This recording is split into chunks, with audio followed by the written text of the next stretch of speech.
My daughter threw my house keys on the counter like she owned the place and announced that she expected breakfast ready at 5 a.m. tomorrow for her new husband, who likes everything his way.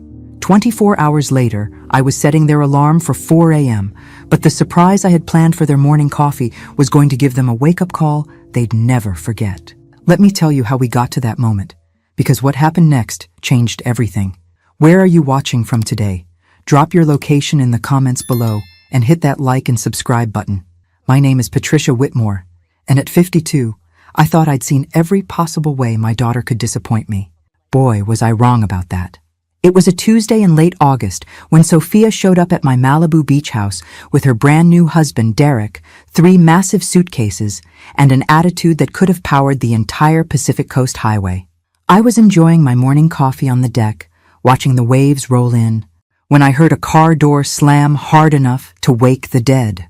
Through the glass doors, I could see my 28-year-old daughter marching up the wooden steps with a man I'd never met trailing behind her like a well-dressed shadow. "Mom!" she called out, not bothering to knock before pushing through my front door. "We're here." Here for what exactly? I hadn't invited anyone. The last time we'd spoken was 3 weeks ago when she'd hung up on me for suggesting that getting married to someone she'd known for 6 months might be a bit hasty. "Sophia," I said, walking in from the deck with my coffee still in hand. What a surprise. She was already dragging luggage toward the guest staircase, her new husband standing awkwardly by the door like he wasn't sure he was supposed to be there. Smart man, I thought. He shouldn't be. "Derek, this is my mother Patricia. Mom, this is Derek, my husband." She said it with that emphasis people use when they want to make sure you understand they've made a life-changing decision without consulting you. Derek stepped forward with what I had to admit was a charming smile and extended his hand. "Mrs. Whitmore, it's wonderful to finally meet you. Sophia talks about this place constantly." "Does she?" I shook his hand, noting the expensive watch and the custom-tailored shirt. "And what brings you both to my little sanctuary unannounced?" "We're on our honeymoon," Sophia announced, as if that explained everything. "We wanted somewhere peaceful and private. Plus, hotels are so impersonal, don't you think?" I looked around my living room, which was definitely not set up for unexpected house guests. My yoga mat was still rolled out from my morning routine. There were paintbrushes soaking in a coffee mug from yesterday's art session. And my latest romance novel was face down on the couch right where I'd left it. "How long were you thinking of staying?" I asked, though I suspected I wasn't going to like the answer. "Just a few days," Derek said quickly, shooting a look at Sophia that I didn't miss. "Maybe a week," Sophia corrected. "We haven't really decided. That's the beauty of being spontaneous, right, Mom? You always said life was about embracing the unexpected." I had said that, back when she was 16 and afraid to try out for the school play. I hadn't meant it as permission to treat my home like a free hotel 36 years later. "Of course," I said, because what else could I say? "Let me show you to the guest room." As I led them upstairs, I caught Derek looking around with the sort of appreciation that comes from knowing property values. The beach house had been my sanctuary for the past 5 years, ever since my divorce from Sophia's father. It was modest by Malibu standards, but still worth more than most people's retirement funds. "This is beautiful, Mrs. Whitmore," Derek said, genuinely. "You have incredible taste." "Thank you." I opened the guest room door, noting that I'd need to change the sheets and clear out the boxes of Christmas decorations I'd been storing on the bed. I wasn't expecting company, so give me a few minutes to make it habitable. "Don't go to any trouble, Mom," Sophia said, already bouncing on the mattress to test it. "We're just happy to be here." Happy. Right. That afternoon, while they went for a walk on the beach, I prepared the room properly and tried to figure out why this visit felt different from Sophia's usual dramatic entrances into my life. Maybe it was the way Derek had looked at the house, or maybe it was the fact that she'd gotten married without even telling me, but something was definitely off. By dinner time, I had my answer.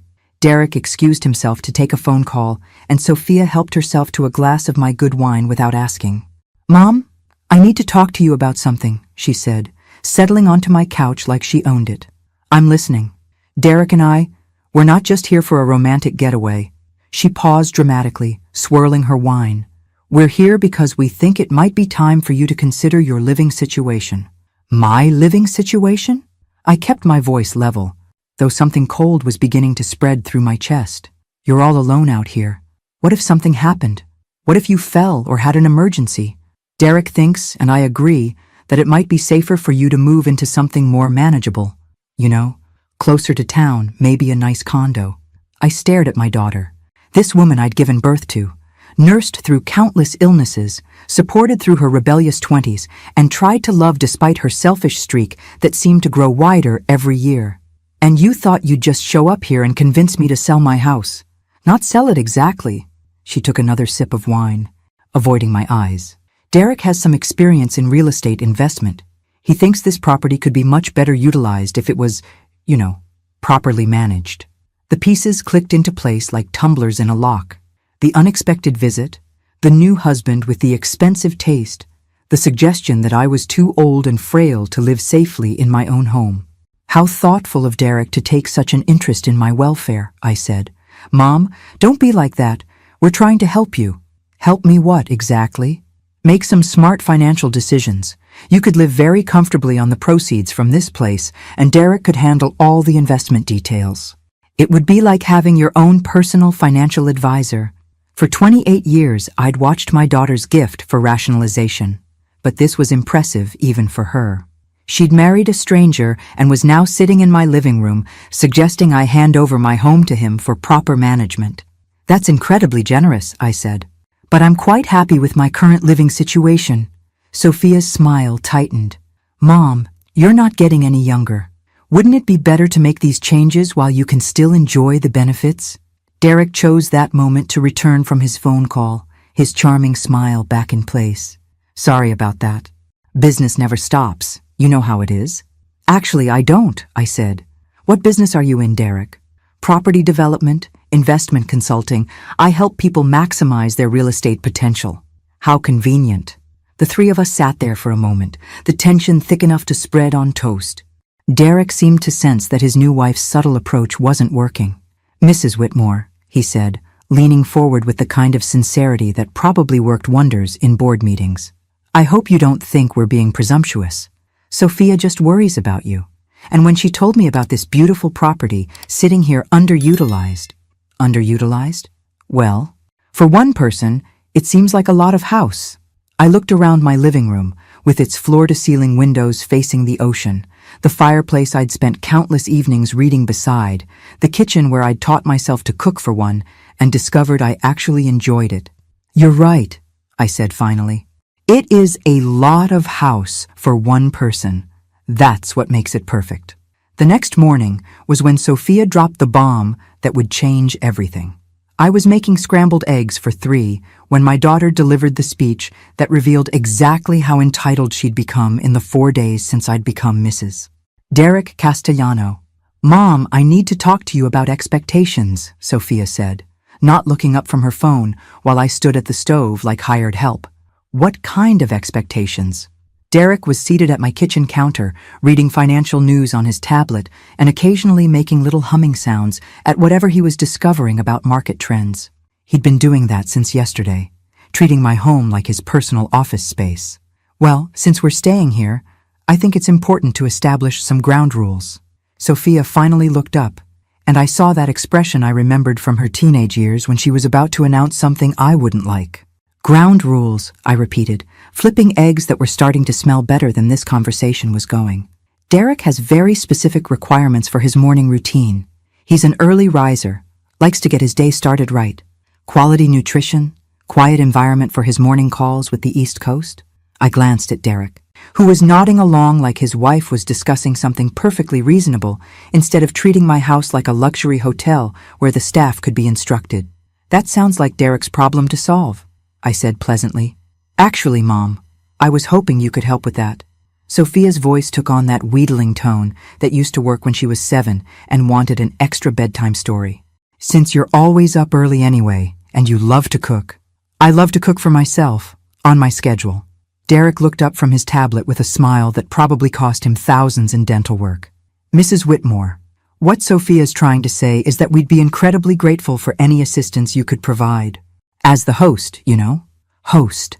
as if I'd invited them to come disrupt my peaceful existence and then start making demands about breakfast service.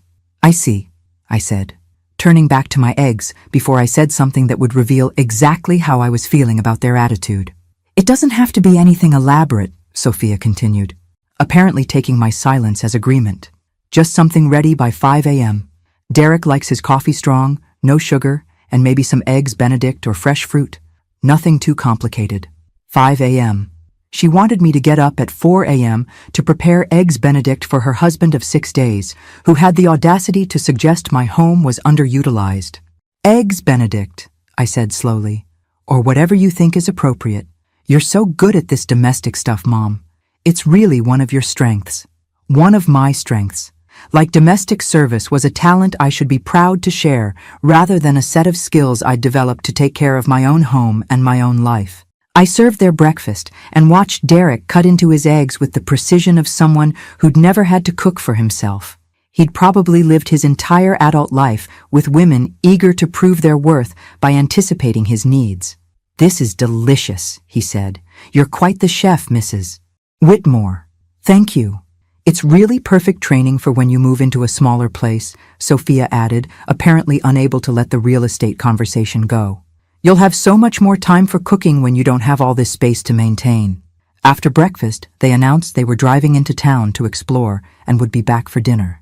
They said it like I'd be waiting here ready to prepare their evening meal, which I suppose from their perspective, I would be. But as I watched their rental car disappear down my driveway, I wasn't thinking about dinner preparations. I was thinking about alarm clocks and exactly what kind of surprise I could prepare for Derek's 5 a.m. breakfast requirement. I spent the afternoon doing research, not the kind Derek would expect, though.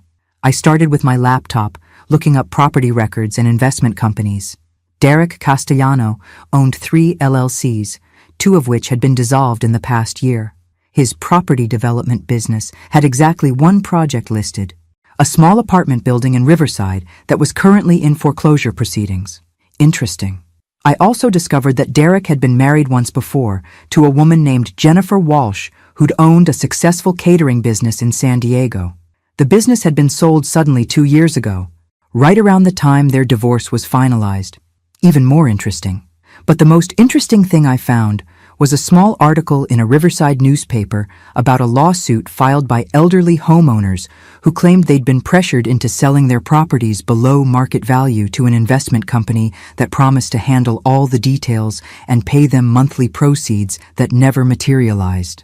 The company was called Castellano Holdings LLC. By the time Sophia and Derek returned from their town exploration, I had a much clearer picture of what they were really doing here, and I had a plan.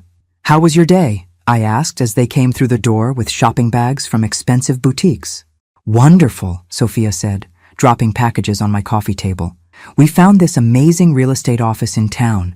The agent said properties like this one are incredibly sought after.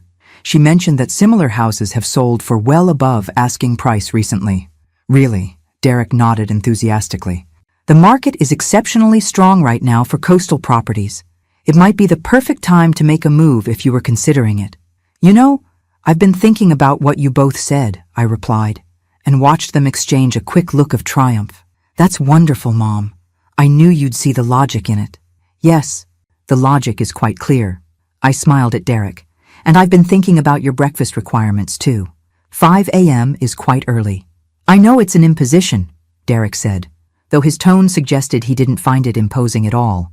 "But I really do function better with a proper start to the day." "Of course you do." "I completely understand." I looked directly at him, noting the way he was already relaxing into what he thought was victory. "I'll make sure everything is ready for you tomorrow morning. Something special." "You're the best, Mom," Sophia said, kissing my cheek like we'd just concluded a business deal rather than discussing my role as their unpaid household staff. That evening, I served them dinner on my good china and listened to them discuss their plans for maximizing the property's potential, as if I weren't sitting right there. They talked about removing walls, updating fixtures, and creating multiple revenue streams through vacation rentals. They were carving up my home like it was already theirs. After they went upstairs, I cleaned the kitchen and then sat on my deck with a glass of wine, listening to the waves and planning tomorrow's breakfast surprise. Derek wanted everything his way, and Derek was an early riser who valued his routine. Perfect. I was going to give him exactly what he'd asked for. At 4 a.m., my alarm went off just like I'd promised. But Derek and Sophia had no idea what they'd actually requested when they turned me into their personal breakfast chef. I moved quietly through my dark kitchen, muscle memory guiding me as I prepared what would definitely be the most memorable meal of Derek's life. The sunrise was still 2 hours away, but I was wide awake and absolutely focused on the task at hand. Coffee first. Derek liked it strong, no sugar. I ground the beans fresh, just the way he'd specified, and added my own special ingredient, a hefty dose of senosides, the active component in natural laxative tablets. Enough to turn his digestive system into a ticking time bomb, but not enough to actually harm him. Just enough to make his day extremely uncomfortable. While the coffee brewed, I prepared his eggs Benedict. I'd been cooking for 34 years, so creating a picture-perfect breakfast wasn't challenging. What was challenging was deciding exactly how much additional seasoning to add to ensure Derek's morning would be as memorable as mine was about to be. I'd crushed up 3 more laxative tablets and mixed them into the hollandaise sauce. The beauty of hollandaise is that it already has such a complex flavor that a little extra bitterness would be completely masked by the lemon and butter. For Sophia's breakfast, I prepared regular scrambled eggs and toast. She hadn't made demands about timing or service, so she'd get exactly what she'd always gotten from me, the bare minimum effort required to avoid being accused of being an unloving mother. At exactly 4:47 a.m., I heard movement upstairs. Derek's internal clock was apparently as precise as his demands. I arranged his breakfast beautifully on my best plates and waited. "Mrs. Whitmore?" Derek appeared in the kitchen wearing an expensive silk robe and looking surprised to see everything ready. "You actually did this. You said 5 a.m. I aim to please." He sat down at the counter, and I poured his specially prepared coffee into my finest china cup. "This smells fantastic. You really didn't have to go to all this trouble." "No trouble at all." I watched him take his first sip and smiled. I believe in giving people exactly what they ask for. Derek ate with the enthusiasm of someone who'd grown accustomed to having his needs anticipated and met without question. He complimented the eggs, praised the coffee, and told me how much he appreciated having someone who understood the importance of routine. "You're quite the hostess," he said, finishing his last bite. "Sophia was right when she said you had a gift for this." "I have many gifts," I replied. "Some of them take longer to reveal themselves than others." Sophia eventually wandered downstairs in her pajamas, looking like she'd expected to find me already cleaning up after her husband's breakfast. "Oh, good. You actually did it," she said, as if there had been some question about whether I'd follow through on their ridiculous request. "Of course I did it. I always do what I say I'm going to do." "This is exactly what I was talking about yesterday," she continued, helping herself to coffee. "You're so good at taking care of people. It's really what makes you happy, taking care of people, as opposed to having my own life, my own interests, my own schedule. According to my daughter, my highest calling was serving breakfast to her husband at dawn." "I live to serve," I said, and neither of them caught the sarcasm. Derek excused himself to take a shower and get ready for his morning calls. I cleaned up the kitchen while Sophia sat at the counter scrolling through her phone, occasionally making comments about how nice it was to have a proper breakfast ready without having to think about it. "Derek is really impressed with you," she said eventually. "He said you remind him of his grandmother, who always had everything organized and ready." His grandmother. I was 52 years old, and my daughter's husband was comparing me to his deceased grandmother. How flattering. "I think this arrangement could really work out for everyone," Sophia continued. "You get to feel useful and needed, we get to enjoy some quality family time, and Derek gets the kind of environment that helps him be productive. Quality family time, where I provided free meal service while they discussed selling my house. About 45 minutes after breakfast, I heard the first signs that my special recipe was taking effect. Derek's voice drifted down from upstairs, calling Sophia's name with what sounded like urgency. "Sophia, where's the bathroom?" "Upstairs hall, first door on the right," she called back, not looking up from her phone. "I found it, but is there another one?" I continued wiping down counters that were already clean, hiding my smile. "Mom, do you have any stomach medication?" Derek's voice came from the top of the stairs, sounding considerably less confident than it had during breakfast. "In the medicine cabinet," I called back. "Are you feeling unwell?" "Just a little stomach upset. Probably something I ate yesterday." Sophia finally looked concerned. "Derek, are you okay?" "I'm sure it's fine. Just, could you maybe postpone that 9 a.m. call? I might need a few more minutes." Over the next hour, Derek made 6 trips to the bathroom. By the 3rd trip, he was walking much faster. By the 5th, he was practically running. "I don't understand what's wrong with him," Sophia said, pacing around my kitchen. "He never gets sick." "Food poisoning can be very sudden," I said sympathetically. "Maybe something from that restaurant you went to yesterday? But I ate the same things he did, and I feel fine." "Everyone reacts differently to bacteria." Derek appeared in the doorway, pale and sweating. "Sophia, I need you to call Dr. Martinez. Something is seriously wrong. Should I take you to the hospital?" Sophia was starting to panic, which was almost as satisfying as watching Derek's discomfort. "Let's see how you feel after it works its way through your system," I suggested helpfully. "Sometimes these things just need time. Mrs. Whitmore, I hate to ask, but do you have any Pepto-Bismol or Imodium? Anything?" "I'll check." I made a show of looking through my medicine cabinet and returned with a bottle of antacids that would do absolutely nothing for his current problem. "This might help." Derek swallowed 4 tablets and retreated upstairs again. For the rest of the morning, the only sounds in my house were his footsteps rushing between the bedroom and bathroom, punctuated by Sophia's concerned questions and his increasingly strained responses. By lunchtime, he was too weak to come downstairs.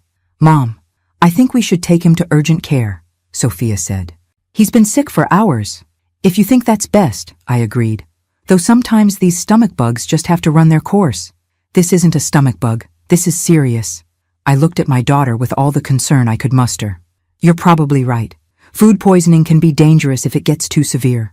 As they prepared to leave for the medical center, Derek managed to make it downstairs, looking like he'd aged 10 years in the past 4 hours. "Mrs. Whitmore, I'm so sorry about this," he said weakly. "I don't know what happened." "These things are unpredictable," I said. "I do hope you feel better soon." "We might be a while at the doctor," Sophia said, helping Derek to the car. "Don't wait up for us." I watched them drive away, Derek hunched over in the passenger seat like he was afraid to move too suddenly.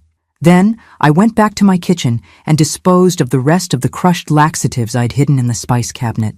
Tomorrow morning, Derek would probably be feeling much better. But I doubted he'd be quite so enthusiastic about requesting breakfast at 5 a.m., and this was just the beginning of what I had planned for my unexpected houseguests. Derek spent 3 hours at urgent care only to be told he had a severe case of food poisoning and needed to stay hydrated and rest. When they returned that afternoon, he looked like a man who'd been through a war and lost. "The doctor said it was probably something he ate yesterday," Sophia announced as she helped Derek up the stairs. "He needs to stick to bland foods for the next few days." "How terrible," I said, following them with a pitcher of ice water. "I feel so guilty. What if it was something I served this morning?" "No, Mom. The doctor said the timing doesn't match. Food poisoning from breakfast would have started much sooner." Derek collapsed onto the guest bed like his legs couldn't support him anymore. "Mrs. Whitmore, I'm so sorry about this." "Oh, sorry. I know we've disrupted your routine." "Don't you worry about anything," I said, arranging pillows behind his back. "Your only job is to get better." For the rest of the day, Derek stayed in bed while Sophia played nursemaid, bringing him sips of ginger ale and checking his temperature every hour. I made a simple chicken broth for dinner and served it to him on a tray, playing the concerned hostess to perfection. "You're so kind," Derek said weakly. "I don't know what we would have done if we were staying at a hotel." "That's what family is for," I replied, noting how quickly he'd accepted the family designation when he needed care. That evening, while Derek slept fitfully upstairs, Sophia and I sat on my deck watching the sunset. "I'm worried about him," she said. "He never gets sick.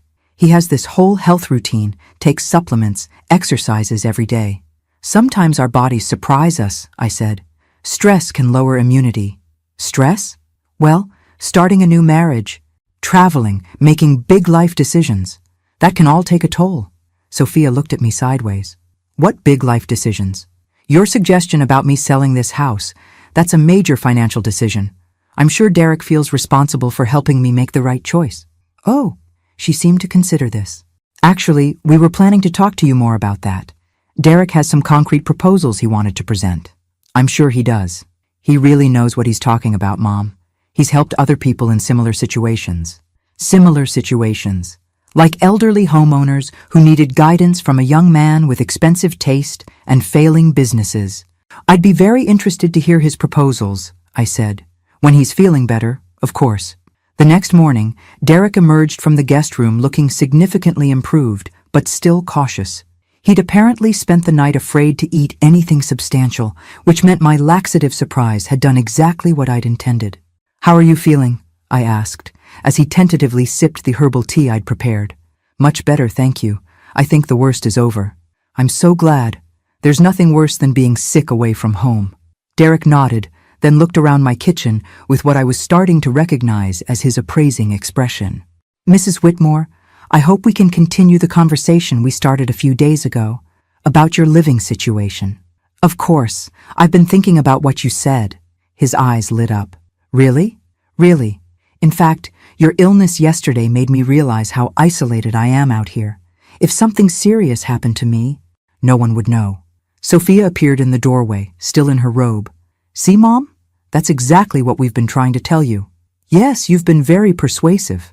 I poured Derek more tea, watching him carefully for any signs that he was planning to make breakfast demands again. Derek, you mentioned you had experience helping other people with their property decisions. Absolutely. It's actually a specialty of mine, helping seniors transition from large properties they can no longer maintain to more appropriate living situations. Seniors. I was 52, and he was talking about me like I was ready for assisted living.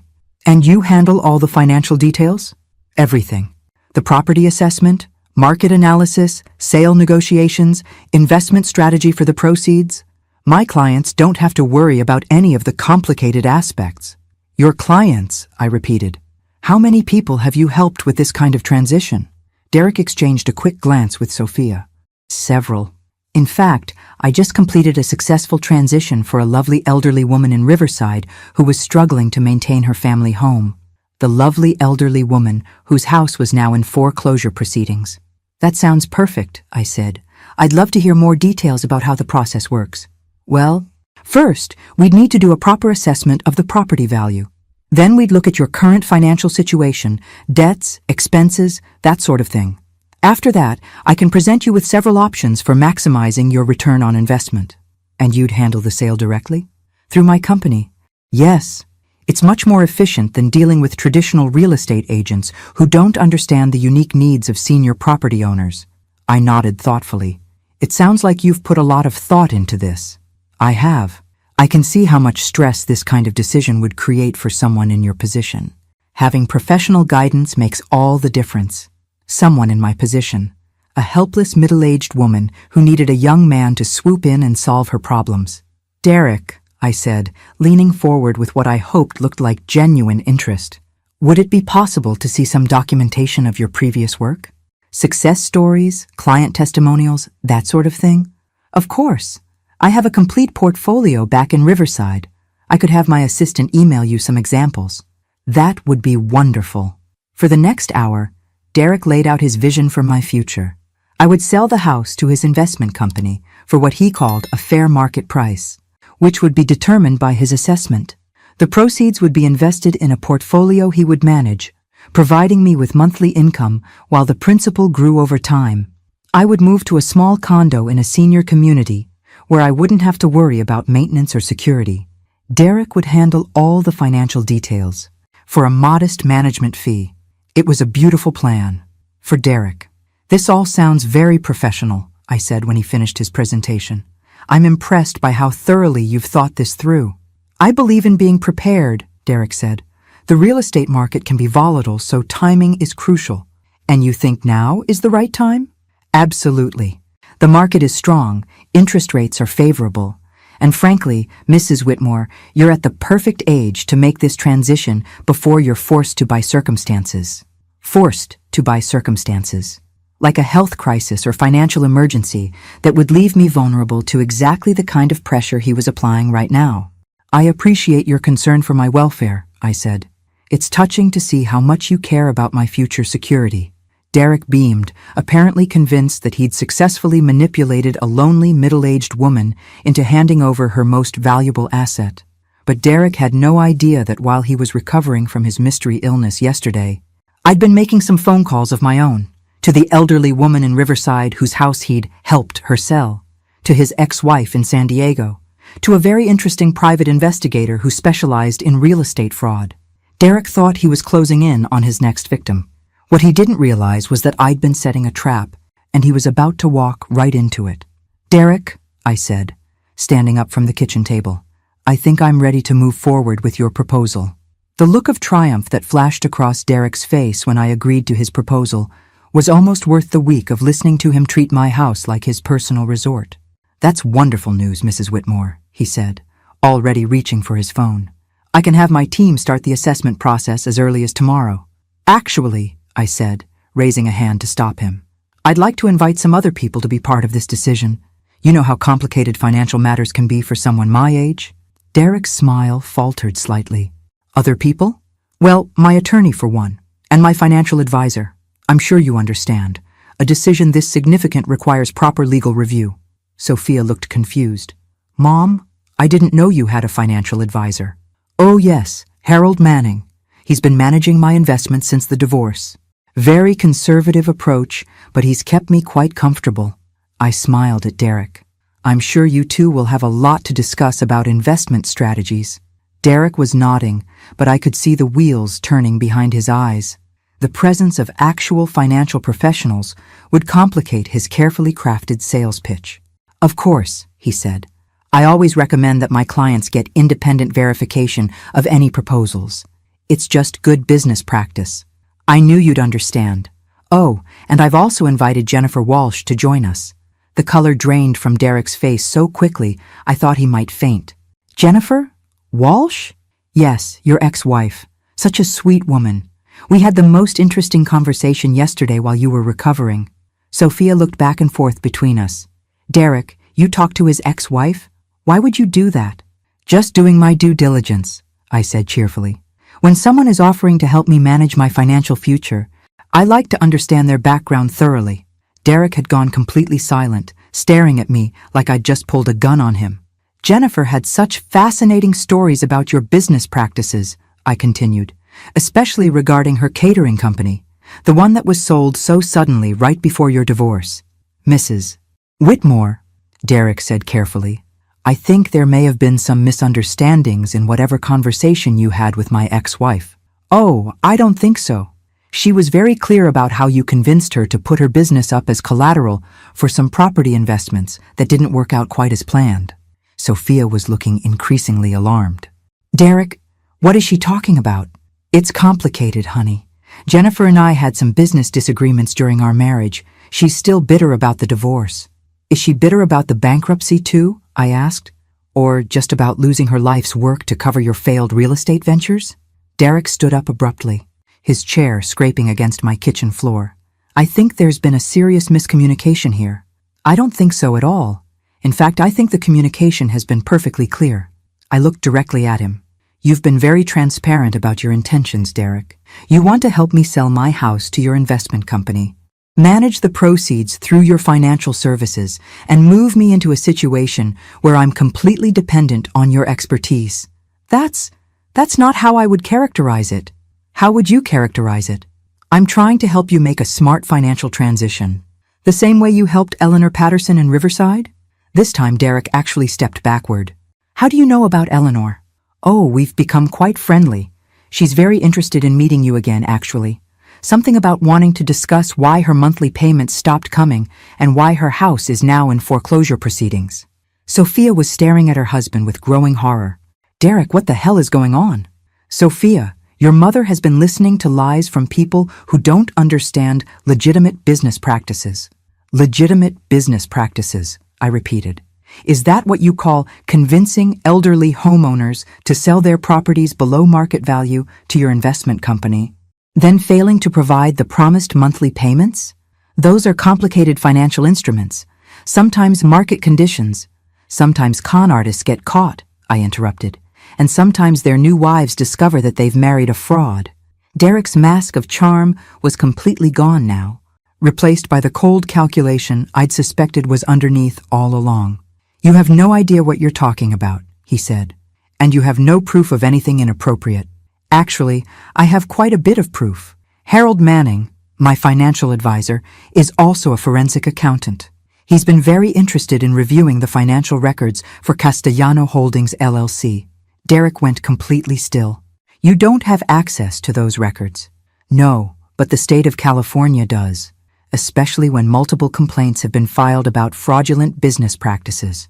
I walked to my kitchen counter and picked up a manila folder I'd placed there that morning. "Would you like to see the complaint I filed yesterday with the State Attorney General's office?" "You did what?" "Filed a detailed complaint about a pattern of elder fraud targeting homeowners along the coast. I included Eleanor Patterson's documentation, Jennifer's testimony about your business practices, and a fascinating analysis of how your investment schemes actually work." Sophia sank into her chair. "Mom, are you saying Derek is some kind of criminal?" "I'm saying Derek is a con artist who specializes in targeting women he thinks are vulnerable and isolated." I opened the folder and pulled out several documents. Women like his ex-wife, who trusted him with her business. Women like Eleanor Patterson, who thought she was making a smart financial decision. Women like me, who he assumed would be grateful for male guidance and financial protection. Derek was edging toward the kitchen door, but I wasn't finished. "The beautiful part of your plan, Derek, was how you used my own daughter to get close to me. Marry the woman with access to the target, convince her that she's helping her mother, and exploit the family relationship to bypass normal suspicion. Sophia, we need to leave, now." But Sophia was staring at him with dawning realization. "The quick wedding? You wanted to get married before meeting my mother? You said it was romantic, but you were establishing legal cover." "Sophia, don't listen to her. She's a paranoid old woman who's been—" "I'm 52, Derek. Not old, not paranoid, and definitely not helpless." I stood up, holding the folder. "I'm also not someone who can be intimidated by a failed real estate developer with a pattern of defrauding women." Derek made a break for the door, but I wasn't trying to stop him. I wanted him to run. "The California State Police will be very interested in your travel patterns," I called after him. "Especially since you're now officially under investigation for elder fraud." He turned back for a moment, his handsome face twisted with rage. "You have no idea who you're dealing with." "Actually, Derek, I know exactly who I'm dealing with. The question is whether you know who you tried to con." As Derek rushed upstairs to pack, Sophia remained sitting at my kitchen table, staring at the documents I'd spread in front of her. "Mom," she said quietly, "did I really bring a criminal into your house? You brought someone who saw you as a tool to get access to me and my property. The criminal part was just his method. I thought he loved me. He might have, but he loved the idea of my real estate more. What happens now?" I looked at my daughter, this woman who'd spent the past week treating me like hired help while her husband planned to steal my home. "Now you decide whether you're going to be part of the solution or part of the problem." Upstairs, we could hear Derek slamming drawers and shouting into his phone. He was probably calling a lawyer or maybe warning other potential victims, but it was too late for Derek. The trap had been set, and he'd walked into it completely. The only question now was what Sophia was going to do when she realized her week-old marriage was about to become evidence in a fraud investigation. Derek was gone within 20 minutes, speeding away in their rental car like the house was on fire, which, from his perspective, it probably was. What he left behind was my daughter, sitting at my kitchen table staring at the evidence of her husband's criminal activities, and about 15 missed calls on his phone that he'd abandoned in his panic to escape. "Mom?" Sophia said finally, her voice small and defeated. "How long have you known?" "I suspected something was wrong the moment you both showed up here, talking about my living situation. But I didn't have proof until yesterday." I sat down across from her, noting how young she looked without Derek's confidence propping her up.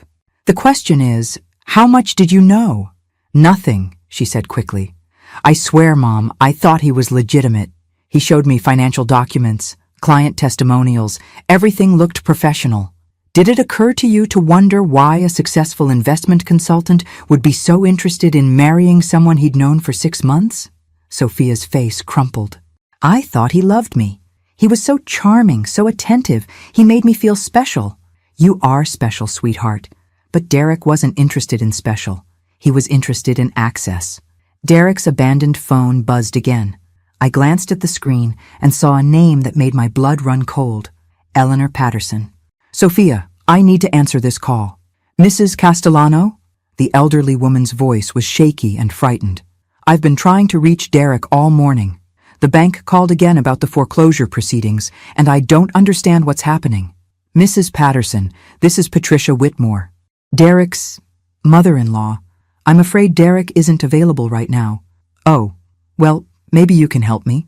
I gave Derek all my legal documents when he bought my house, but now the bank is saying I still owe money on a mortgage that was supposed to be paid off. Derek promised me monthly payments, but they stopped coming 3 months ago.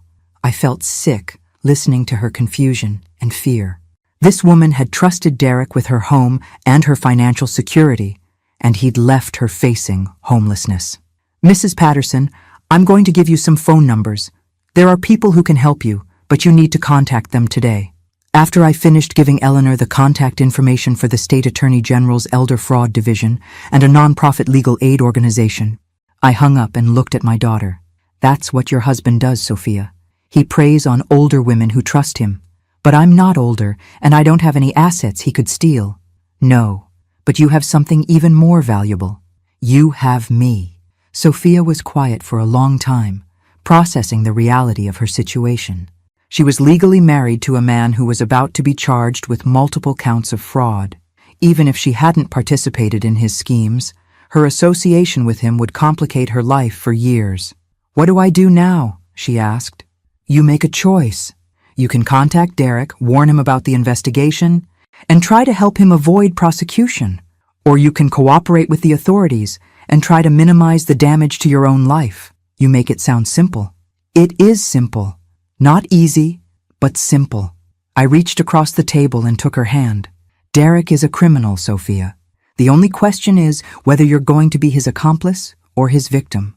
That afternoon, Detective Sarah Chen from the California State Police Financial Crimes Division arrived at my house with a briefcase full of documentation and a very interested expression. Mrs. Whitmore, the complaint you filed has opened up a much larger investigation than we initially expected, she said, settling into my living room with the authority of someone used to dealing with financial predators. How much larger? Derek Castellano appears to have been operating this scheme in multiple states over the past 5 years. We've identified at least 12 victims, mostly women over 60 who owned valuable real estate. 12 women, I repeated, thinking about Eleanor Patterson's frightened voice on the phone. Possibly more. The pattern is always the same. He identifies vulnerable targets, usually through personal connections or dating relationships, gains their trust, convinces them to sign over property management to his company, and then systematically drains their assets. Sophia, who had been sitting quietly in the corner, finally spoke up. Detective, what's going to happen to me? I married him, but I didn't know about any of this. Detective Chen studied her carefully. That depends on several factors. How much you knew, when you knew it, and whether you're willing to cooperate with our investigation. I'll cooperate, Sophia said immediately. I'll tell you everything I know. Good. We'll need detailed statements about your relationship with Mr. Castellano, his business activities, his associates, and any conversations you had about his work. For the next 3 hours, Detective Chen interviewed both of us. Sophia provided information about Derek's business contacts, his travel patterns, and his methods for researching potential targets. I shared everything I'd discovered about his previous victims and his attempts to manipulate me. Mrs. Whitmore, Detective Chen said as she prepared to leave, you may have prevented him from adding several more victims to his list. Most people don't think to investigate someone their family member brings home. Most people don't have daughters who show up demanding breakfast service at 5 a.m., I replied. After the detective left, Sophia and I sat on my deck watching the sunset, both of us emotionally exhausted from the day's revelations. Mom, I owe you an enormous apology, she said finally, for bringing him here, for the way we treated you, for everything. You owe me more than an apology, Sophia. You owe me an explanation of how you could watch your husband treat me like hired help and think that was acceptable. I know. I was so caught up in feeling important, in being married to someone successful, that I lost sight of what was right. You've always had a tendency to get caught up in appearances, I said. But this time, your poor judgment brought a predator into my home. How do I make this right? I looked at my daughter, this woman who'd spent her entire adult life making impulsive decisions and expecting other people to clean up the consequences. You start by taking responsibility for your choices and their impact on other people. And then you figure out who you want to be when you're not trying to impress someone who was using you. That evening, Derek finally called. Not my number, but Sophia's. She looked at me before answering, and I nodded. Put it on speaker, I said. Sophia, thank God. Derek's voice was tight with panic. Are you okay? Where are you? I'm still at my mother's house, Derek. Where are you? I'm in Nevada. Listen, baby, your mother has been telling lies about me to the police. She's trying to cause problems for us. What kind of problems? Derek? She filed some kind of false complaint claiming I defrauded people. It's completely fabricated, but I need to stay away until my lawyer can sort it out. Derek, Sophia said carefully, I talked to Eleanor Patterson today. Silence. Derek? She told me about her house, about the missing payments. She told me about the foreclosure. Sophia, that's a complicated business situation. There were market conditions that... Derek, I said, leaning toward the phone. This is Patricia. I think you should know that your wife has decided to cooperate with the police investigation. Sophia, don't listen to her. She's a vindictive old woman who's trying to destroy our marriage. Our marriage destroyed itself when you used it to commit fraud, Sophia replied, and I felt a surge of pride at the strength in her voice. Sophia, please, I love you. We can work through this. No, Derek, we can't. I'm filing for divorce. She hung up and turned off her phone. That felt good, she said, surprising both of us. Good. It should. As we prepared for bed that night, Sophia helped me secure all the doors and windows. Derek was desperate now, and desperate people make unpredictable choices. But I wasn't worried. Derek had spent a week thinking he was manipulating a helpless middle-aged woman. He had no idea that this helpless middle-aged woman had been 3 steps ahead of him from the beginning. Tomorrow, he'd discover just how far ahead I'd been. Derek's second mistake was underestimating how thoroughly I'd documented every aspect of his stay at my house. His first mistake was trying to con me in the first place, but he wouldn't fully understand that until much later. The next morning, while Sophia slept in, I was on a conference call with Detective Chen, Harold Manning, my forensic accountant, and Jennifer Walsh, Derek's ex-wife, who had flown in from San Diego specifically to testify against him. Patricia, the evidence you've gathered is extraordinary, Jennifer said through the speaker. I wish I'd had someone like you watching out for me when Derek was destroying my business. What exactly did he do to your catering company? I asked, though I already suspected the answer. The same thing he tried to do to you. He convinced me to use the business as collateral for what he called a sure-thing real estate investment. When the investment failed, because it was designed to fail, I lost everything. Harold Manning, who had been reviewing financial documents while we talked, cleared his throat. Mrs. Walsh, the pattern we're seeing suggests that Derek's investment failures weren't accidental. He was systematically moving assets from his victims' accounts into offshore holdings that he controlled. You mean he was stealing money on purpose? I mean he was running a sophisticated embezzlement operation disguised as legitimate investment services. Detective Chen's voice was grim. We've traced similar patterns with all 12 of his known victims. The good news is that we now have enough evidence to issue federal charges. The bad news is that most of the stolen money has been moved beyond our immediate reach. What about Derek's current location? I asked. We have people watching the Nevada border, and his credit cards are being monitored. He can't stay hidden indefinitely. After the call ended, Sophia came downstairs looking like she hadn't slept much. Any news? Your husband is officially a federal fugitive, I said, pouring her coffee. The FBI issued a warrant this morning. So it's really over. The criminal part is just beginning. Derek will be caught, prosecuted, and hopefully sent to prison. But the personal part, dealing with being married to a con artist, that's going to take time. Mom, can I ask you something? Of course. When did you know for certain that Derek was a fraud? I thought about that question while scrambling eggs for our breakfast. Honestly? The moment he suggested I needed help managing my own life, men like Derek always reveal themselves by assuming women are helpless. But I fell for it completely. You fell for the charm. That's different. I plated her eggs and sat down across from her. Derek is very good at making people feel special, important, needed. It's not stupidity to want those things. Then why didn't you fall for it? Because I've spent the past 5 years learning to live with only my own opinion of myself. When someone shows up telling me I need their guidance, my first instinct is suspicion, not gratitude. Sophia was quiet for a moment, processing this. I've never lived alone. I've always had roommates or boyfriends or someone else making decisions with me, which is exactly what Derek was counting on.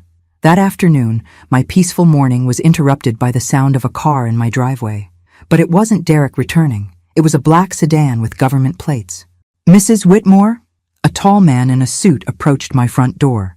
I'm Agent Martinez with the FBI Financial Crimes Task Force.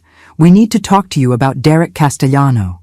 Agent Martinez was accompanied by a woman who introduced herself as Agent Kim, and they both had the serious demeanor of people who dealt with high-stakes financial crimes. Derek contacted you last night, correct? Agent Martinez asked, settling into my living room with a digital recorder. He called my daughter's phone. We have the conversation recorded if you need it. Agent Kim leaned forward. Actually, we'd like you to consider making another call to him. What kind of call? Derek is increasingly desperate. His offshore accounts have been frozen, his known associates are under surveillance, and he's running out of resources. We think he might try to return here to retrieve something he left behind. He left behind a cell phone and some clothes. Nothing valuable. Are you sure? Agent Martinez pulled out a tablet and showed me a photo. Does this look familiar? It was a picture of my guest bedroom, but focused on a corner I hadn't paid much attention to. Behind the decorative plant near the window, something small and metallic was visible. What is that? We believe it's a portable hard drive containing financial records and client information for his entire operation. If we're right, that device contains evidence of crimes in multiple states and possibly internationally. I stared at the photo. Derek had hidden evidence of his fraud ring in my own house. We need to recover that drive, but if we simply raid your property, Derek will know we found it. We'd prefer to let him come back for it himself. You want to use my house as bait. We want to give Derek an opportunity to incriminate himself further while attempting to destroy evidence. Sophia, who had been listening from the kitchen doorway, stepped forward. Agents, my mother has already done enough to help with this investigation. Asking her to put herself in danger is unreasonable. Mrs. Castellano, Agent Kim said, Derek is facing federal charges that could put him in prison for 20 years. He's desperate enough to do anything to avoid prosecution. Whether we set a trap or not, he may come back here anyway. But if we set a trap, I said slowly, you'll be ready for him. Exactly. I looked at the photo again, thinking about Eleanor Patterson's frightened voice on the phone and Jennifer Walsh's destroyed business. Derek had spent years systematically destroying women's lives for profit. What would I need to do? Agent Martinez outlined their plan. I would call Derek and tell him that Sophia had left, that I was alone and frightened, and that I wanted to make a deal. I would suggest that if he returned quietly to collect his belongings, I would consider not cooperating further with the police investigation. He'll be suspicious, Agent Kim warned. Derek is smart, and he knows you've already filed complaints against him. But he's also arrogant, I replied. And arrogant men often believe they can talk their way out of situations that would terrify normal people. There's one more thing, Agent Martinez said. We'll need you to wear a wire during any conversation with Derek, and you'll need to follow our instructions exactly. No improvisation, no attempts to confront him yourself. I thought about this for a moment. A week ago, I'd been enjoying peaceful mornings on my deck, reading books and painting watercolors. Now federal agents were asking me to help capture a fugitive in my own home. When do we make the call? I asked. That evening, with FBI agents positioned around my property and sophisticated recording equipment hidden throughout my house, I dialed Derek's number. Patricia? He sounded surprised and wary. Derek, I'm glad you answered. I need to talk to you. Where's Sophia? She left this morning. She's furious with both of us and doesn't want anything to do with this situation. What kind of situation? The police keep calling me, asking me questions about you, about your business. Derek, I'm scared. I don't understand what's happening. I could hear the calculation in his silence as he processed this information. Patricia, I know this is confusing for you, but the police are exaggerating everything because they're under pressure to make arrests. But Eleanor Patterson, the woman whose house— Eleanor Patterson is a confused elderly woman who doesn't understand complex financial instruments. The police are using her confusion to build a case that doesn't exist. Even knowing Derek was lying, I was impressed by his ability to sound completely sincere. Derek, I just want this to end. I don't want to be involved in a court case or a prosecution. I just want my quiet life back. I want that too, Patricia, and I think we can make that happen. How? I need to come back to the house to collect some things I left behind, personal items that belong to me. If I can retrieve those items and leave quietly, this whole misunderstanding can be resolved. When? Tonight. Late, after the police surveillance teams change shifts. Can you make sure all the doors are unlocked? As I hung up the phone, Agent Martinez nodded approvingly. Perfect. He'll be here within 2 hours. And then? And then Derek Castellanos' criminal career comes to an end. But I had the feeling that Derek's visit tonight was going to reveal more than just his desperation to escape justice. Men like Derek always had backup plans, and I suspected we were about to discover what his really was. Derek arrived at 2:47 a.m., and from my position at the upstairs window, I watched him approach my house like a predator returning to familiar hunting grounds. He didn't look like a desperate fugitive. He looked confident, purposeful, like a man who still believed he controlled the situation. The FBI had positioned me in my bedroom with Agent Kim, while Agent Martinez and 2 other agents waited in concealed positions downstairs. My job was simple. Let Derek retrieve what he came for while the agents recorded everything. But watching Derek move through my garden with that predatory confidence, I realized the FBI didn't fully understand who they were dealing with. Derek wasn't just a con artist who'd made some mistakes. He was a career criminal who'd spent years perfecting his methods. He's coming to the front door, Agent Kim whispered into her radio. I heard Derek's key in the lock, the spare key Sophia had given him during their first day here.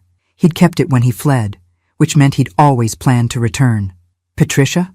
Derek's voice drifted up from my living room. Patricia, are you awake? I walked downstairs in my robe and slippers, playing the role of a frightened woman grateful for his return. Derek stood in my kitchen, but something was different about him. The charming smile was gone, replaced by cold calculation. Derek, thank God you're here, I said, noting that Agent Kim was listening from the top of the stairs. I've been so scared. Have you? Derek stepped closer, and I caught a glimpse of something that made my blood run cold. There was a gun tucked into his waistband. Derek, I just want this nightmare to end. So do I, Patricia. So do I. He moved toward the guest room, but stopped suddenly. You know, I've been thinking about our conversation tonight, about how frightened you are, how much you want this to end. Yes? And I realized something. You're not frightened at all, are you? The question hung in the air like a trap about to spring. Of course I'm frightened. The police, the investigation. The police investigation that you started, the detailed complaint that you filed, the forensic accountant that you hired. Derek's voice was perfectly calm, but his eyes were dangerous. Patricia, you've been playing a game since the day I arrived here. I could hear Agent Kim moving at the top of the stairs, but Derek was between me and any escape route. I don't know what you mean. I think you do. Derek reached for his waistband. I think you know exactly what you mean. That's when everything went wrong with the FBI's careful plan. Federal agents, Agent Martinez's voice boomed from the kitchen doorway. Hands where I can see them. Derek spun around, pulling his weapon in one smooth motion. I don't think so. Derek, drop the weapon! Agent Kim appeared at the top of the stairs, her own gun drawn. Nobody moves! Derek shouted, swinging his gun between the 2 agents. Patricia, you're going to walk with me to my car, and we're going to drive away from here. Derek, don't be stupid, I said, surprising myself with how calm my voice sounded. There are agents surrounding this house. Then they'll get to watch you die if they try to stop me. Agent Martinez was slowly advancing from the kitchen, while Agent Kim remained frozen at the top of the stairs. Derek was cornered, which made him exponentially more dangerous. Derek, I said carefully, what exactly do you think you're going to accomplish here? I'm going to retrieve what I came for, and then you and I are going to disappear until I can arrange safe passage out of the country. And what did you come for? Derek smiled, and for the first time since I'd met him, the expression was completely genuine. "You really think it was about that hard drive? Wasn't it? The hard drive is worthless. Everything important is stored in offshore servers that the FBI will never access." Derek gestured with his gun toward my living room. "What I came for is worth much more than some financial records." "What?" "You. Patricia. I came back for you." The words hit me like a physical blow. "What are you talking about? Do you have any idea what your testimony is worth to federal prosecutors? You're their star witness, the victim who was smart enough to see through my operation and brave enough to report it." Derek's smile widened. "If something tragic happened to you, their entire case would collapse." Agent Kim spoke from the stairs. "Derek, you're only making this worse for yourself." "Am I? Because from where I'm standing, eliminating their primary witness seems like excellent crisis management." I felt a chill spread through my chest as I realized Derek's real plan. He hadn't come back for evidence or personal belongings. He'd come back to kill me. "The other victims can still testify," I said. "Elderly victims with questionable memories, telling stories about complex financial transactions they never understood." Derek shook his head. "Without your detailed documentation and credible testimony, I could beat those charges in court." "Derek," Agent Martinez called from the kitchen, "you're surrounded. There's no way you're leaving this house alive if you hurt Mrs. Whitmore." "Maybe not, but Mrs. Whitmore definitely isn't leaving this house alive if I don't get exactly what I want." That's when I realized something that changed everything. Derek was right about being cornered, but he was wrong about having control, because while he'd been focused on the FBI agents and his escape plan, he'd forgotten about the one person in this room who'd been 3 steps ahead of him from the beginning. "Derek," I said, stepping slightly closer to him, "you're forgetting something important." "What's that?" "You're not the only person in this room who's been planning ahead." I pressed the panic button that Agent Kim had given me earlier, but instead of triggering a standard alarm, it activated something Derek couldn't possibly have expected. Every light in my house went out simultaneously, plunging us into complete darkness. But more importantly, the electromagnetic pulse generator that Harold Manning had hidden in my basement activated, disabling every electronic device within a 50-foot radius, including Derek's gun, which contained an electronic safety mechanism. In the chaos of complete darkness and Derek's confused shouts, I heard Agent Martinez moving toward us. Derek fired twice, but the electronic firing mechanism failed both times. "What the hell?" Derek's voice was panicked now. "Surprise, Derek," I said from somewhere in the darkness. "Turns out this helpless middle-aged woman had a few more tricks than you expected." The lights came back on 30 seconds later, revealing Derek on the ground, with Agent Martinez kneeling on his back while Agent Kim secured his weapon. "That was not part of the plan," Agent Kim said, looking at me with a mixture of admiration and exasperation. "No," I agreed, "but it worked." As they led Derek away in handcuffs, he turned back to look at me one more time. "This isn't over, Patricia." "Yes, Derek, it really is." But as I watched the FBI car disappear down my driveway, I couldn't shake the feeling that Derek was right about one thing. This wasn't over. It was just beginning. 3 days after Derek's arrest, I discovered that catching a federal fugitive in my living room was actually the easy part. The hard part was dealing with what Derek had left behind, both literally and figuratively. "Mom, you can't stay here," Sophia said for the 5th time that morning. "What if Derek has associates who decide to finish what he started?" We were sitting on my deck, watching federal agents search every inch of my property for additional evidence. Agent Martinez had assured me that Derek's operation was sophisticated enough to potentially involve other criminals who might see me as a threat. "Sophia, I'm not running away from my own home because of Derek's associates. This isn't about running away. This is about being smart. Being smart is exactly what got us to this point." I gestured toward the FBI team currently dismantling my guest room. If I'd been less smart, Derek would have succeeded in stealing my house and probably killing me. That's not exactly reassuring. Agent Kim approached us from the house, carrying a laptop bag and wearing an expression I'd learned to recognize as significant news. "Mrs. Whitmore, we need to discuss what we found in Derek's hidden files. More evidence of fraud? Evidence of something much bigger than fraud." She sat down at my patio table and opened the laptop. Derek wasn't just running investment scams. He was part of an organized network that specifically targets affluent women for what they call asset liberation. Asset liberation? Systematic theft through relationship manipulation. They identify women with valuable assets, research their personal lives and vulnerabilities, then assign operatives to establish romantic or family relationships to gain access. Sophia looked sick. You're saying Derek was assigned to target my mother? We're saying Derek didn't meet you by accident, Mrs. Castellano. You were selected because of your relationship to your mother and her property holdings. I felt something cold settle in my stomach. How long have they been watching me? According to these files, your property was identified as a target 18 months ago. Derek spent 6 months researching your family relationships before approaching your daughter. Sophia was staring at Agent Kim with growing horror. Everything about our relationship was planned? The coffee shop where you met, the activities you enjoyed together, even his interest in your hobbies. It was all carefully orchestrated based on psychological profiles they'd developed. Psychological profiles, I repeated. Agent Kim turned the laptop screen toward us. They have detailed assessments of your personality, your financial habits, your relationship with your daughter, even your daily routine. Derek knew exactly how to manipulate both of you. I looked at the screen and saw a file labeled Patricia Whitmore, Target Assessment. Below it were sub-files: financial assets, psychological vulnerabilities, social connections, and something called elimination protocols. What are elimination protocols? I asked, though I suspected I didn't want to know.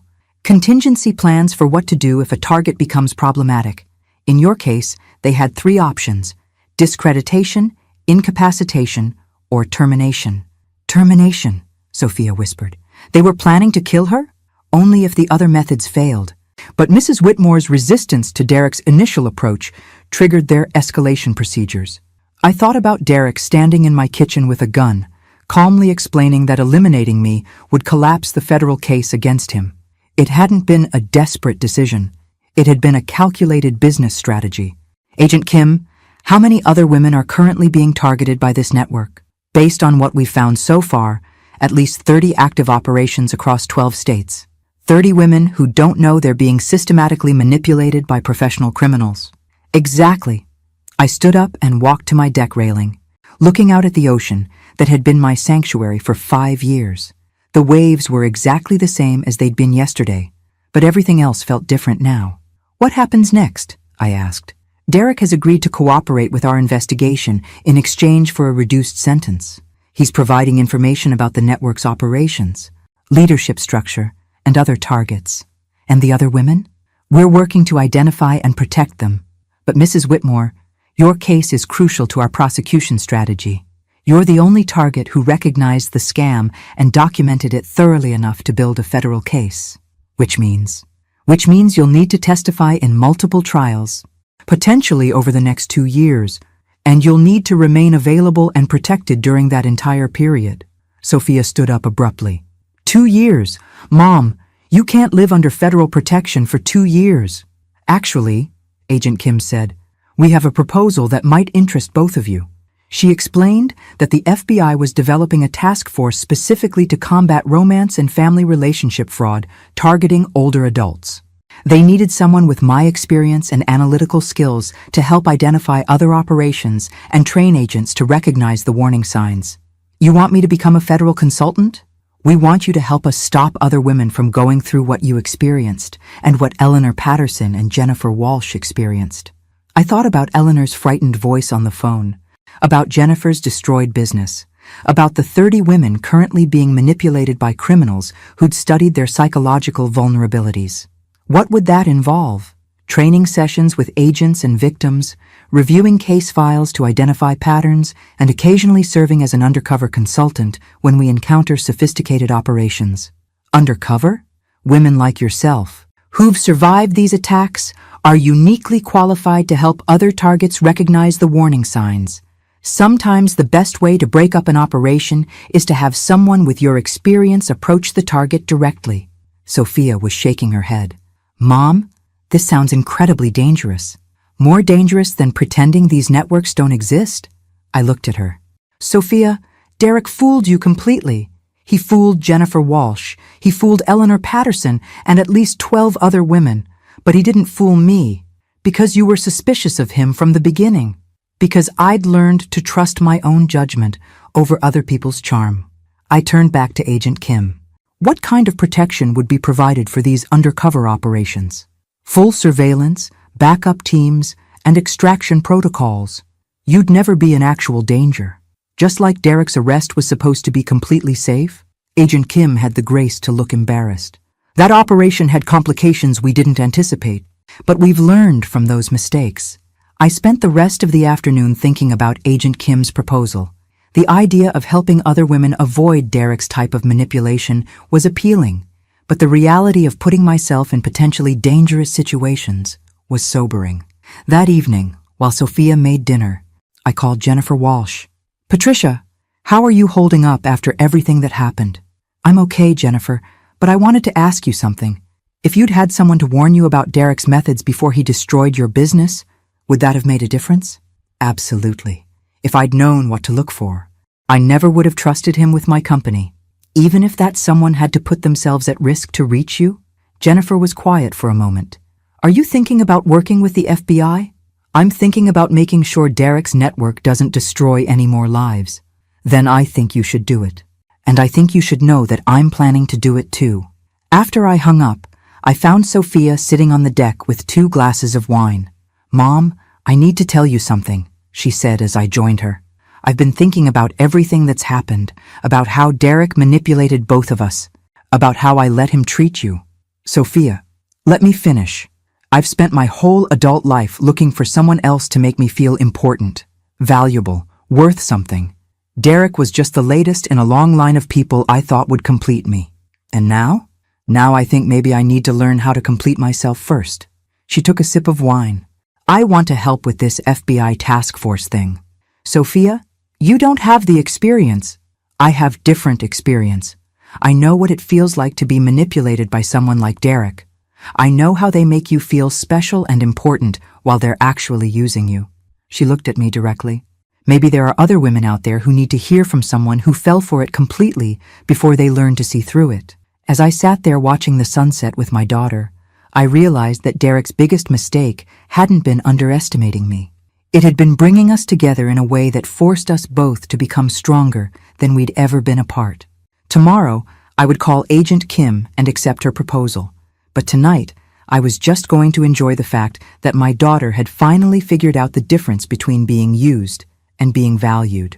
Derek's network had no idea what was coming for them. 6 months later, I was sitting in a coffee shop in Portland, Oregon, pretending to read a romance novel while watching a woman named Carol Peterson unknowingly have lunch with the man who was planning to steal her house. His name was Marcus Webb, and according to FBI intelligence, he was Derek's former partner and the current operational leader of what the task force had dubbed the Heartbreak Network. Carol was a 58-year-old widow who'd inherited a successful bed and breakfast from her late husband, and Marcus had been courting her for 3 months. "Patricia, can you see the subject clearly?" Agent Chen's voice came through the nearly invisible earpiece I was wearing. "I can see both of them," I murmured into the microphone hidden in my book jacket. "Marcus is showing her some kind of financial documents. That's the property management proposal. He's about to suggest that she needs professional help running her business." I watched Marcus lean forward with the same practiced sincerity I'd seen Derek use in my kitchen. Carol was nodding, clearly flattered by his attention and concern for her welfare. "Patricia, we need you to make contact now. Need you to..." "Carol's about to sign preliminary documents." I closed my book and walked to their table, channeling every ounce of confused elderly woman I could manage. "Excuse me," I said to Carol. "Aren't you Carol Peterson? We met at the grief support group in Salem?" Carol looked up, clearly confused. "I'm sorry. I don't think we've met." "Oh my goodness. You look so much like a woman I met who was dealing with the same situation I went through." I glanced at Marcus, who was studying me with interest. A charming man convinced her to let him manage her late husband's business assets, and it turned out he was stealing everything. "I'm sorry," Marcus said smoothly, "but we're having a private business meeting." Of course. I started to turn away, then stopped. "Carol, you said your name was Carol, right?" Just be careful about anyone who approaches you with investment advice too soon after a loss. These predators specifically target widows who own valuable property. Ma'am, Marcus's voice had an edge now. You're interrupting our conversation with inappropriate paranoia. Oh, you're probably right. I smiled at him with the sweet confusion of someone easily dismissed. I'm sure you're nothing like Derek Castellano. Marcus went completely still. Who? Derek Castellano. He used the same approach. Charming, helpful, very concerned about proper asset management. Of course, he's in federal prison now for elder fraud. Carol was looking back and forth between us. Marcus, do you know this man she's talking about? I've never heard that name before, Marcus said, but his eyes never left my face. Oh, well, you probably wouldn't have. It was quite a scandal, though. He was part of some criminal network that targeted women with valuable real estate. They'd research your property, your family situation, your psychological profile, then send someone to manipulate you into signing over control of your assets. That sounds terrible, Carol said, and I could hear the first note of doubt in her voice. It was. Poor Eleanor Patterson lost her entire family home, and Jennifer Walsh lost her business. I looked directly at Marcus, though I suppose you'd know more about Jennifer Walsh than I would. Marcus stood up abruptly.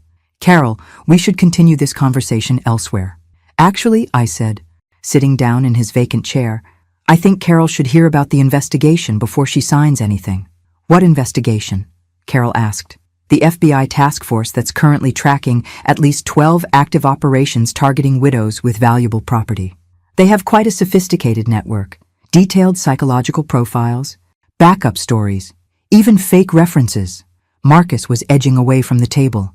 Carol, this woman is clearly unstable. I think we should— Sit down, Marcus. Agent Chen appeared behind him, her badge visible. FBI Financial Crimes Task Force. The arrest went smoothly after that. Marcus had enough outstanding warrants that he couldn't fight extradition, and the documents in his briefcase provided evidence linking him to at least 6 other ongoing cases. Carol, I said, as Agent Chen led Marcus away, you should know that you were never in any real danger. We've been watching this operation for months. You're with the FBI? I'm a consultant, someone who survived the same type of attack you were about to experience. Carol stared at the papers Marcus had tried to get her to sign. I was really going to sign these, wasn't I? Probably. Marcus is very good at what he does, but now he won't be doing it anymore. That evening I called Sophia from my hotel room in Portland. How did it go, Mom? We prevented another victim and arrested a major player in Derek's network. I'd call that a successful day. How many does that make now? 14 prevented thefts, 7 major arrests, and about $2 million in recovered assets returned to victims. And how many more operations are still active? Too many, I admitted, but fewer every month. Sophia was quiet for a moment. Mom, do you ever regret getting involved in all this? You could have just stayed home and let Derek face justice without turning this into your life's work. I thought about Carol Peterson, who would go home tonight to her bed and breakfast instead of signing documents that would have eventually left her homeless. I thought about Eleanor Patterson, whose house had been saved from foreclosure with recovered assets from Derek's offshore accounts. I thought about the 37 women who were currently living peacefully in their own homes because someone had warned them before it was too late. Sophia, do you remember when Derek first suggested I needed help managing my life? Unfortunately, yes. I realized something that day. The world is full of people who assume that women like me are helpless, confused, and grateful for male guidance. Derek was just the criminal version of an attitude that's everywhere. And now? Now I spend my time proving that we're not helpless, we're not confused, and we definitely don't need guidance from men who see our independence as a problem to be solved. Even when it's dangerous? Especially when it's dangerous. 2 days later, I was back home on my deck in Malibu, watching the waves and reading case files for the next operation. Agent Kim was arriving tomorrow to brief me on a new network operating out of Phoenix, and Sophia was driving down from Los Angeles to spend the weekend. My phone rang, and I recognized the number as Jennifer Walsh. Patricia, I wanted to give you an update on the Seattle operation. How did it go? We prevented 3 more victims and identified a connection to that Miami case you worked last month. This network is even bigger than we originally thought. Good work, Jennifer. How are you holding up? Better than I expected. There's something satisfying about using Derek's own methods against his associates. After we hung up, I sat in the gathering twilight thinking about the path that had brought me here. A year ago, I'd been a woman enjoying peaceful retirement in her beach house. Now, I was a federal consultant who spent her time protecting other women from sophisticated criminals. Derek had been right about one thing. His arrest hadn't been the end of anything. It had been the beginning of a task force that had become a model for other states. The beginning of partnerships with victim advocacy groups and elder protection agencies. The beginning of congressional hearings about romance fraud and legislative changes to strengthen prosecution tools. But most importantly, it had been the beginning of something Derek could never have anticipated. A network of women who refused to be victims. My phone buzzed with a text from Sophia. "Mom, just passed the exit for your house. Can't wait to hear about Portland." Also, Agent Kim called. "They want us both for the Phoenix operation. Are you up for another adventure?" I typed back. "Always," as I prepared for bed that night in my house, my safe, secure, protected house that no one would ever take from me. I thought about Derek in his federal prison cell. He'd spent his career assuming that women like me were easy targets, isolated and vulnerable. He'd been wrong about the isolated part, too. Tomorrow, Sophia and I would start planning how to dismantle another criminal network. Next week, Jennifer Walsh and I would testify at a congressional hearing about romance fraud. Next month, I'd train a new group of FBI agents to recognize the psychological manipulation tactics used by relationship predators. Derek had tried to steal my home. Instead, he'd given me a purpose that was bigger than any house, more valuable than any bank account, and more satisfying than any peaceful retirement could have been. Sometimes the best revenge isn't getting even. Sometimes it's becoming exactly what your enemies never expected you to become. And what Derek had never expected was that this helpless, middle-aged woman would become the kind of person who made sure that criminals like him never succeeded again. Thanks for listening. Don't forget to subscribe and feel free to share your story in the comments. Your voice matters.